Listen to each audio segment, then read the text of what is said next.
Priez avec foi. Dieu est près de chacun de nous. Il entend tous nos soupirs. Il ne s'éloigne pas.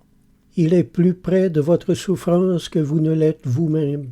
Alors ne perdez pas courage. Dom Marmion a écrit « L'âme qui mène une vie d'oraison reste unie à Dieu. Elle s'accroche à Dieu.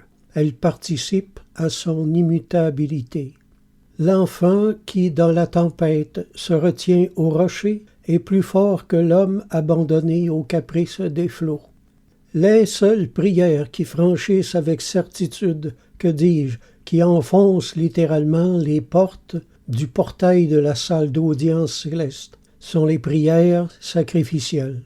Les prières arrosées de larmes, les prières devenues des parfums, rendues précieuses et embaumées d'une aspiration ardente et qui tiennent vraiment à cœur. Les prières superficielles tombent en cendres avant d'arriver à son oreille, mais les larmes nous donnent une grande confiance auprès de Dieu. La prière est l'acte le plus important de la vie. C'est le désir intense du cœur de l'être humain qui sent sa petitesse et sa misère. Léon Denis, dans son livre « La grande énigme », a écrit « La prière ne saurait en aucune façon modifier nos destinées, mais son rôle est de nous procurer des secours et des lumières qui nous rendent plus facile l'accomplissement de notre tâche terrestre. » Jésus a dit « Si donc, méchants comme vous l'êtes, vous savez donner de bonnes choses à vos enfants, à combien plus forte raison votre Père qui est dans les cieux donnera-t-il de bonnes choses à ceux qui les lui demandent.